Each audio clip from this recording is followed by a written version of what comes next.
All right, guys.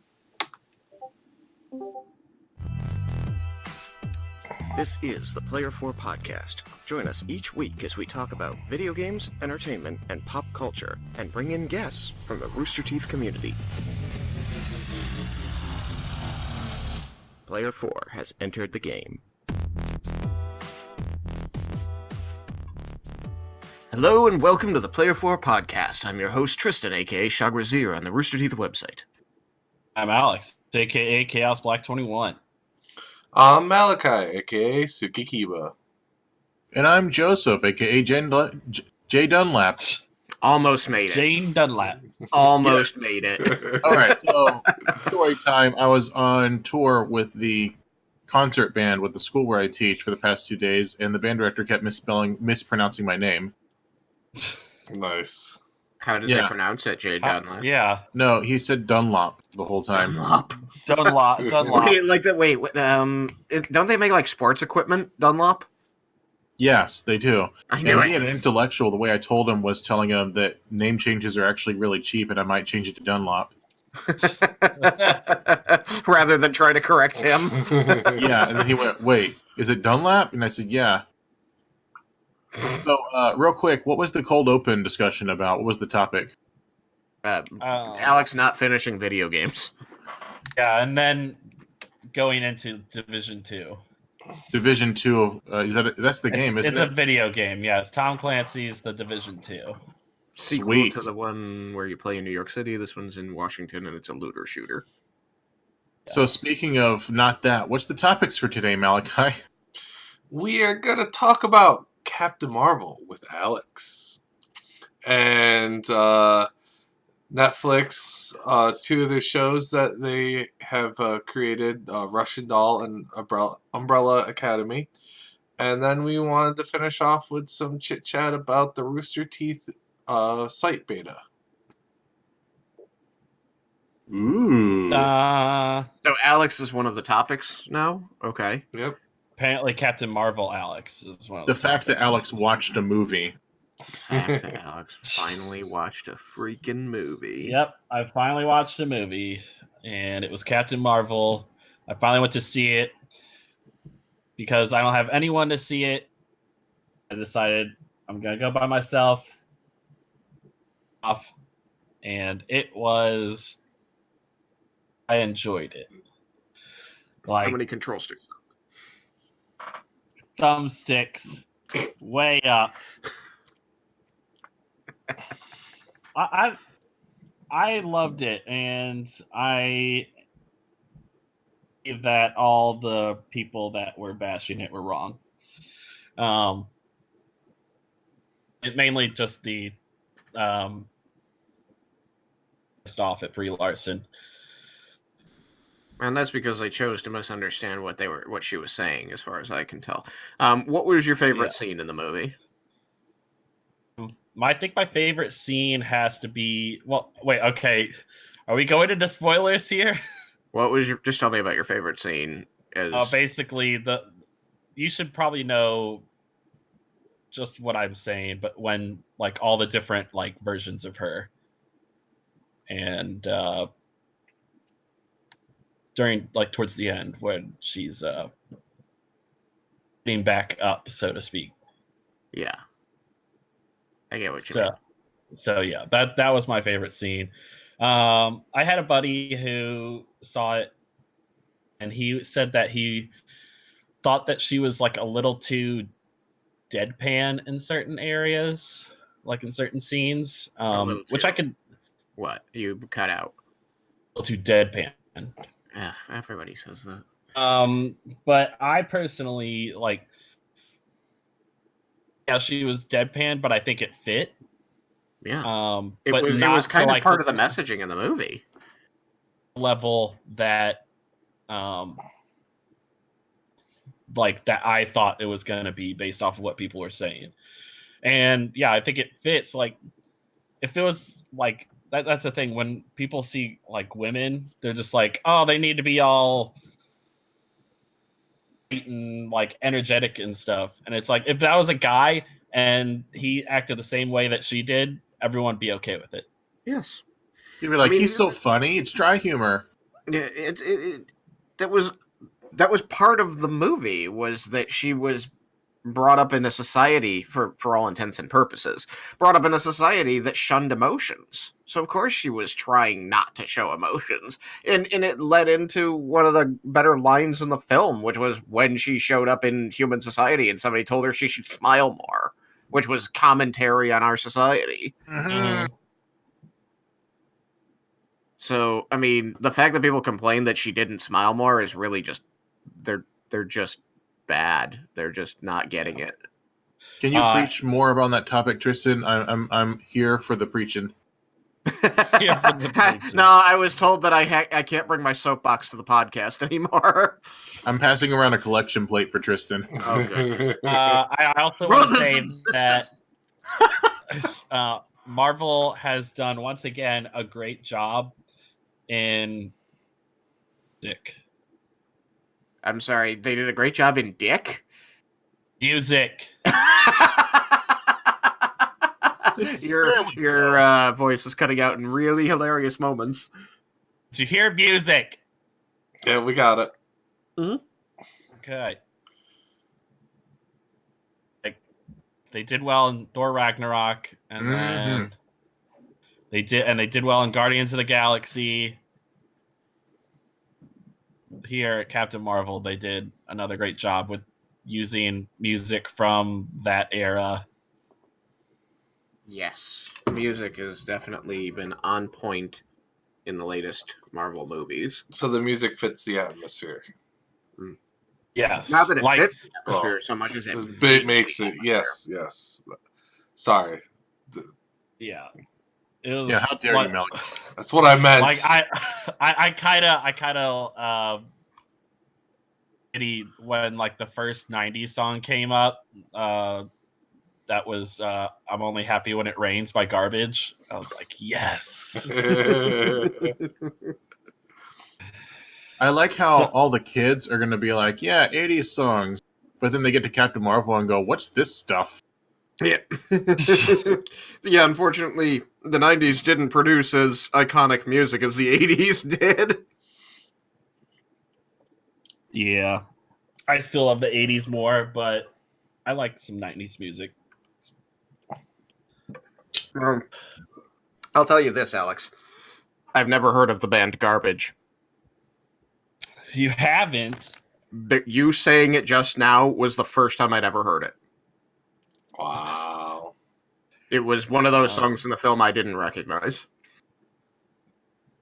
Did you guys see the RT short recently? Where the millennials kept feeling old because of something the younger employee was saying about, oh, I don't remember that, or I was 1 when 9/11 happened, and they turned into old people. I mean, it's a fair assessment. I didn't see it, but I can imagine it in my brain. Gus saved them by acting as old as possible to make the employee feel as young as possible. See, Gus is a good guy. He spent the entire short eating in the background. That's what I do. Yeah, right? I went to get Mexican food today, and I ordered 2 different entrees because I wanted both. I ate one of them and packed up the rest.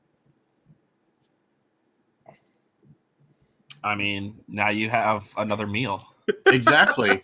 I had chicken fajitas, and I'm going to have enchiladas tomorrow for lunch. You mean chicken vaginas? Well, I mean, that's what Peter from Family Guy says. Yeah. Of course, again, that's an old reference. Most of my students didn't watch Family Guy. But speaking of things that I watched, I'm assuming Alex is done with his... Okay, yes, sweet. Hold on while I segue. I'm going to hop on my segue, guys. Throwing it in reverse. Hang on. Beep, beep, beep. So I finished watching a bunch of stuff on Netflix, and I got bored, and I started watching more stuff on Netflix. I mean, as anybody would. I'm like, you got done with the show. What should I do now? I guess I can watch another show. Yeah. I've discovered that they have a real talent for...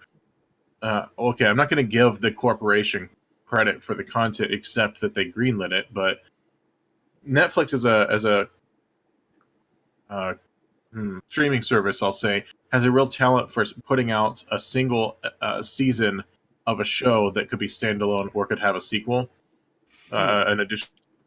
And Russian Doll and Umbrella Academy really exemplify that. I think at some point earlier this year, about a year ago or so, I talked about what was it? I can't remember. It was the show about it was sci-fi, futuristic, punk, cyberpunk, Altered Carbon, and it was where people could change. I was going to say Westworld. Okay, yes, I have reviewed That Westworld. was HBO. Yes. Altered Carbon was one of those. It started off really interesting, like very It started interesting. off really interesting, and by episode 2, I didn't care anymore. I was interested for a while because I liked the character of Poe, and then it got to the climax of the movie, and then just went by the books for the season, and went by the books all the way to the end. And I was like, oh, that's what this is about. It's kind of like Luke Cage season 1, where it was awesome up until the end. You're like, okay, so this is just a grudge match between brothers now. Okay, I've seen that. Well, no. Russian Doll and Umbrella Academy, Russian Doll more so, aren't as predictable. Umbrella Academy is somewhat predictable, but still very interesting. So I'm going to start with Umbrella Academy. That's the one I just finished today. I have In fact, actually watched all of it myself also. Oh, sweet. So I'm going to give my thoughts, then you're gonna sort of add to that, and then I'll switch over to Russian Doll. So Umbrella Academy is it's a Dark Horse comic adaptation. It is the story of exceptional people, so superheroes type characters, almost sort of kind of. They're exceptional. They were all born on the same day. It was this weird backstory where whole bunch of kids were born on the same day from mothers that weren't pregnant up until the birth, and then suddenly they were pregnant and gave birth to all these babies. And that doesn't figure into the story at all. It's an interesting, not Chekhov's gun. Well, it's one of those things that they're probably going to explain or lead to later. It'd be nice. I assume that because it's from Dark Horse Comics, an actual comic book company, that it probably there was more time spent on that. Whereas with this, they wanted to pick the point where the story got good and then just start there. So, okay. Tristan typed in chat Chekhov's squibload. Why would you say that? I don't want to think of that word. A squibload is a bullet that doesn't go off. Oh, a squib. Okay, that just sounded dirty. Squibload. What's relevant is that there's this eccentric billionaire or whatever that goes and buys as many of them as he can, and then he founds a school, calls it Umbrella Academy, and he's got six kids, I think.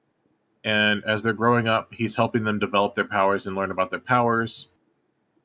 There's something about the end of the world, to quote Samwise Gamgee, and they're trying to prevent the end of the world because they have foreknowledge via some sort of time traveling elements.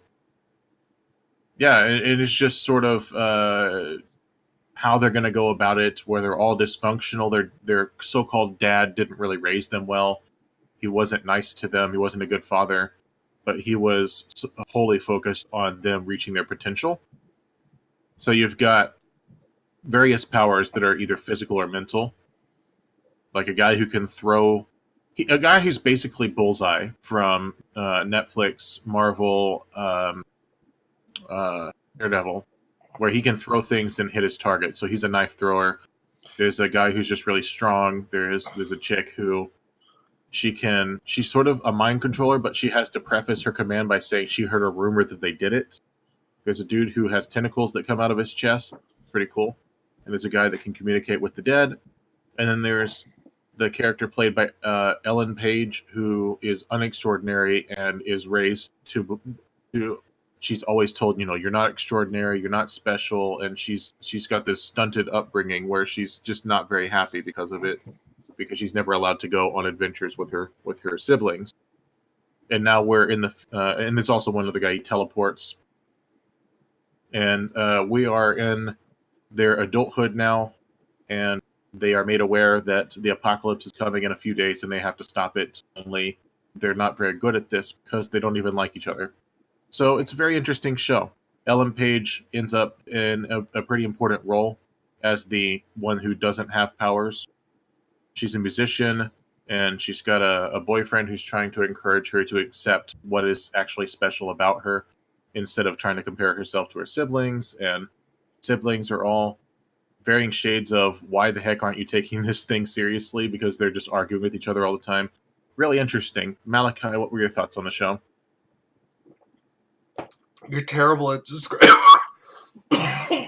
I'm trying not to spoil anything, Malachi. No, because Hell, let me insult you. Oh God. Sharp as a bee. no. Well, here's the say, thing, Malachi. You're I was describing this to my wife, Regina, and we both predicted what would happen at the end of the season before it happened. And I'm trying not to say too much. no. Describing their powers. I mean, okay, any more than I'm also spoiling twists that happen. Yeah. No, I'm not talking about the later stuff. I'm talking about the base function of their powers. Okay. So what did I miss? Well, her mind control thing is more. It's vocal commands, not really mind control. Well, I was saying that she had to audio. preface it by saying she heard a rumor that they did the thing. Yeah. But anyways, overall, I thought it was an interesting a way to tell a story. The way they did it. I should say the plot of the story was interesting. It was a bit predictable, but overall, execution was kind of nifty. Some of it had the feeling like you knew where it was going, but you didn't know how it was going to do it. Which is, you put you in the same boat as the main characters, essentially. Yeah. You know things they don't know, but you still don't know how we're getting to the end. Yeah. So that it was a fun ride, honestly, and it's kind of I felt like there were more dark heroes than just straight up heroes, because things always ended very violently. So that was an interesting way they told the story too. Isn't that just I really because agree they're teenagers? No, they're adults at this point. Oh. I really agree with something you said, Malachi, which is it's more about the way in which the story's told.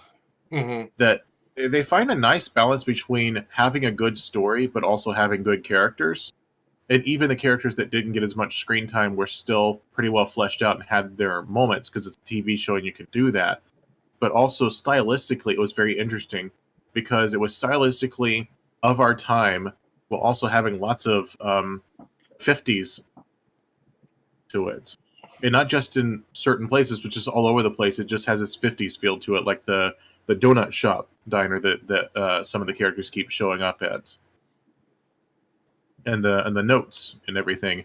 It has this nice little 50s vibe to it, with typewriters and stuff. So it almost feels timeless. And also, at the same time... Uh-oh. He's breaking up. Joseph, you broke up. Are you still there? I'm here. My monitors turned off because I wasn't doing anything, and I thought that it was turning off the computer, so I stopped talking. Oh. Because I finally resolved the issue on my computer with Windows updates, but I still have this PTSD of the computer restarting during the podcast. Okay. But you don't turn off the power save mode for your monitors? No, Okay. it never matters. Until just now. Until just now. It never matters, because sometimes I'll be patching something while I'm sleeping. I don't want the monitors on. Alright, so you're saying you're talking about it. The timeless feel to the settings. Yeah, it does have this timeless feel, and I also like the soundtrack choices, because despite this timeless feel that combines post-apocalyptic elements of the 50s aesthetic and modern day stuff, along with almost a Victorian feel because of the building they're in, but also the soundtrack is interesting because it uses pop songs, and they almost always fit perfectly. I can agree with that also.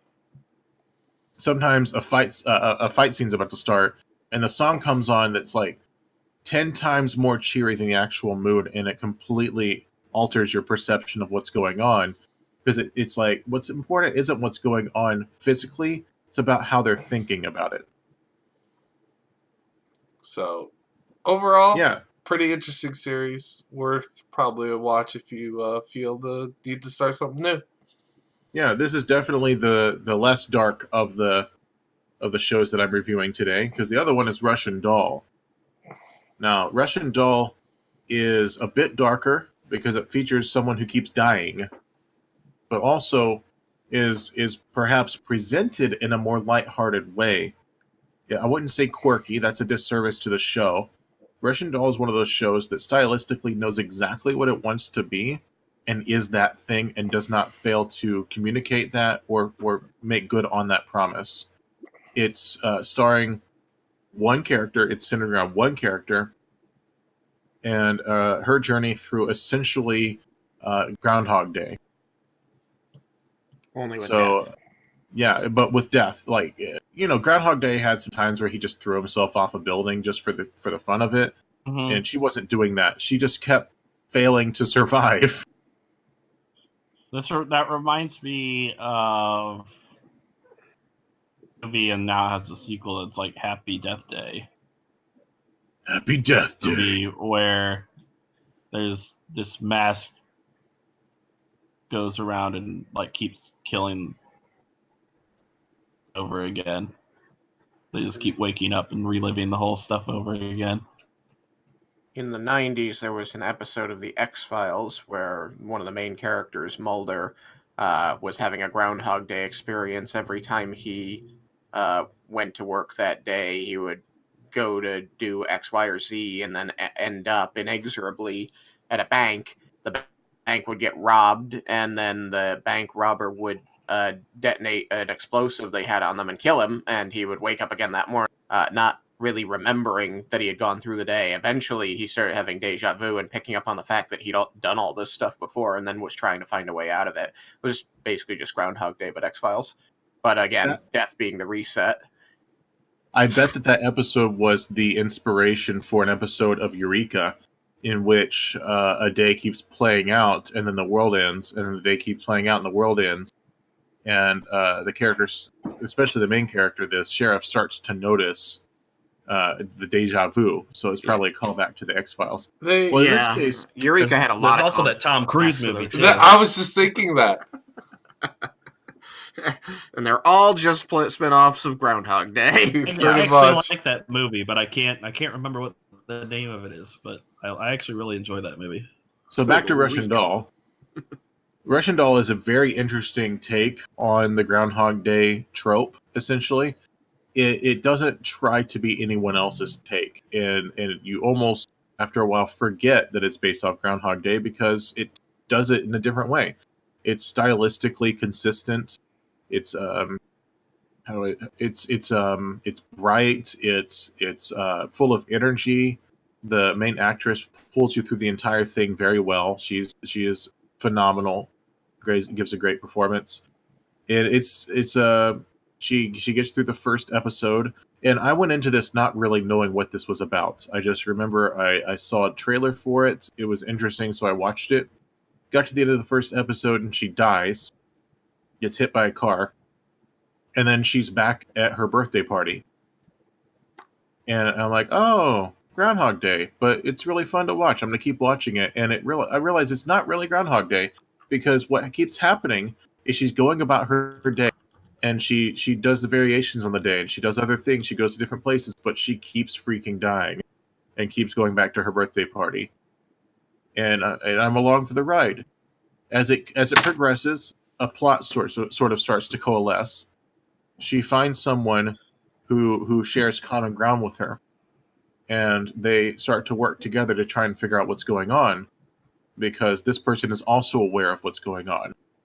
And from there, we get to the climax of the season, which is trying to fix the thing that's going on. And there's a real sense of urgency behind it at that point. So it's all very well made, a fun journey.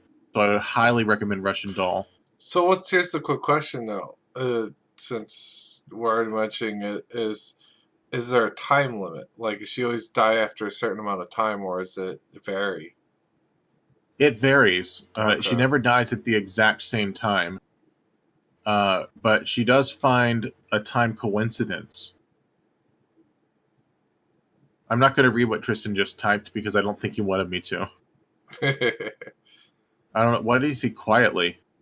I hope that he is quiet when he does that. Anyway, yeah, there does end up being a bit of a time correlation that she discovers, and it's not so much that she dies at the same time each day. It's just Okay. that she keeps dying. Like there's a really funny dark humor sequence where she can't even make it down a flight of stairs at her party because it's just time after time she keeps falling off the stairs over and over until she just avoids them entirely. At one point, she's with a friend. She's trying to explain what's going on to them, and they're like, "Let's take the stairs." She's like, "No, no, I've fallen down those so many times." And they're like, "No, no, it's fine." And so she's like holding on to the rail, slowly walking down the stairs, waiting to see if she falls. It's really interesting. It becomes somewhat surreal towards the end. Like there's a real reason for what's going on. So I'm not gonna spoil anything. I'm just gonna say it is a lot of fun to watch. Get through the first episode. It's a bit odd during the first episode. You just got to realize that she's a troubled young woman who is sexually liberated. But So once you get past the first episode, it really finds its footing. so give it 3 episodes before you make a decision. Give it 2. Give it Give two. it 1.5. Okay. But give it more than one episode 1.5. because not everyone's into the type of humor in the first episode, which is sexually charged. Okay. But after that, it really does find its footing. Pay attention in the first episode or two to the side characters because they might show up again. Any character that she comes across, see if you can recognize their face later on. Well, alrighty then. We'll have to do that then. Well, I guess we can sign off and then do a cold closing while we wait for Tristan. What about Rooster Teeth? Oh yeah, Rooster Teeth. That's right. Hey guys, Yeah. at some point after RTX, I talked about it was our most popular episode probably ever, which was I talked about the Rooster Teeth Community Summit, and I disclosed everything that was not covered in the non-disclosure agreement that I signed. And Oh, I is that attended the one with for- 200 Russian bots that? Yeah, it was the Russian bots episode that just kept like the bots really. They were like, no collusion, no collusion. Anyway, after that, which I attended that summit for Big Bite Magazine, a little plug there. We're moving over to a blog format very soon. Soon means not soon because no one's writing anything. Anyway, so at the summit, they were talking about the new site that was going to come out, and I told you guys it was pretty sweet, and that's all I could say. Well, after that, they extended beta invites to people who had been on the site and active for a long time. And as I understand it, if you know the right people, there's a form you can fill out to request access to it. There's a Google form, I believe, if you know the right people. And Jackie is the main spearhead of that, so she might be the person to private message about that or tweet or DM or whatever.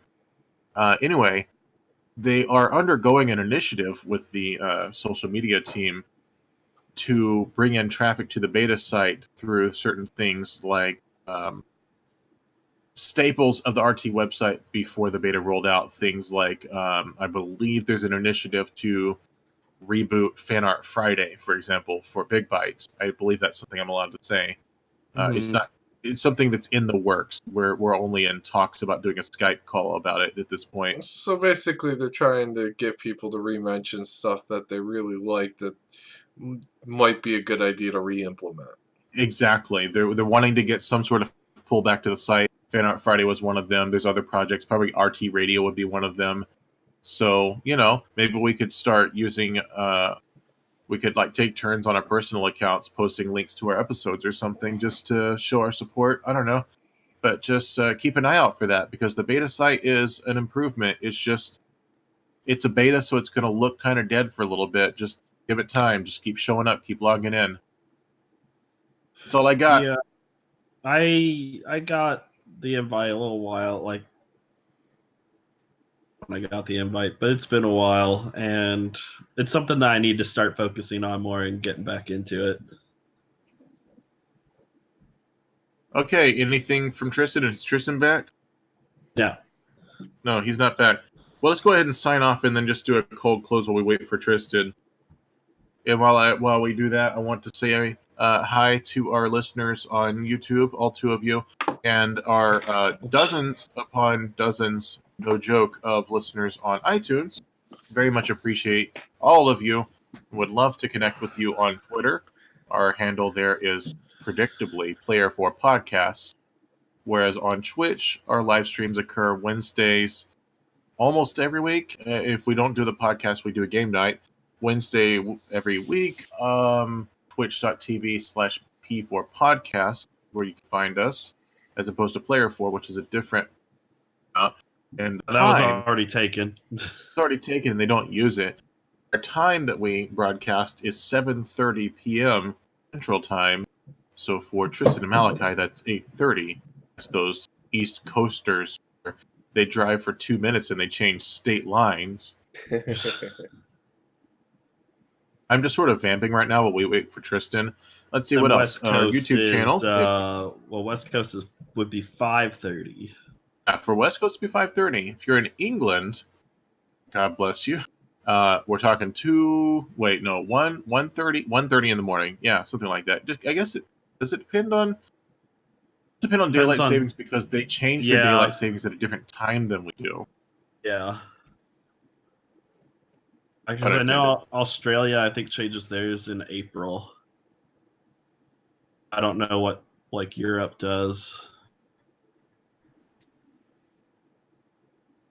You can catch us. Our YouTube channel is /C/Player4 Podcast. Head straight to the video feed at /videos. It's actually my bookmark for when I go to look at our channel is youtube.com/C/Player4 Podcast /videos. And that's all I got, guys and gals and everyone else. Woo! Woo! Good week. Great. Well, good night, everybody. Good night. No, Tristan's not here. No, he's not here to do the hashtag. Do it. Hashtag good night. Good night. His body must be exploding right now. Yes, Tristan is taking a dump. Hey, Malachi, so if Alex is Caboose, then who are you? Ooh. That's a good question. I've always loved Sarge.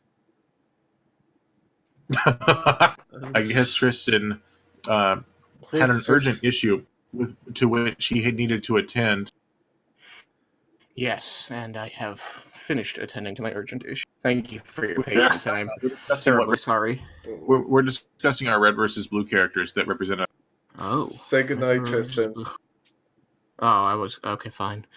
Good night, everybody. He missed the sign out. Hey, what character is you, Tristan? Probably Church. Yeah, the original Church. Yeah, I annoy Tristan.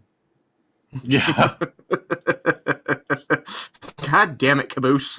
I wonder who Malachi is. Donut.